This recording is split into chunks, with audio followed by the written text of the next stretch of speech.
Now that J-Lo will return to American Idol, or is apparently returning thanks to her boyfriend Casper Smart spilling deets to E! News, everyone is speculating on who will take the third judge's seat. Hey guys, I'm Kristina Behr with Buzz60. Lopez is still only rumored to join an already confirmed Keith Urban at the judges' table, but insiders say Lopez is trying to get her talent manager friend Scooter Braun to grab the third seat. In case you didn't know, Scooter is the guy responsible for bringing us Carly Rae Jepsen, The Wanted, Ariana Grande, and yes, Justin Bieber.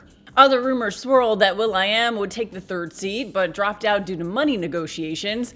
Kanye West reportedly killed the idea because he didn't want to ruin his street cred, and J-Lo's ex, Sean Diddy Combs, reportedly passed on the gig as well. Because in the wise words of Pauly D from MTV's Jersey Shore, although this show loves drama, and having two exes sitting next to each other might be what the show needs to get some ratings.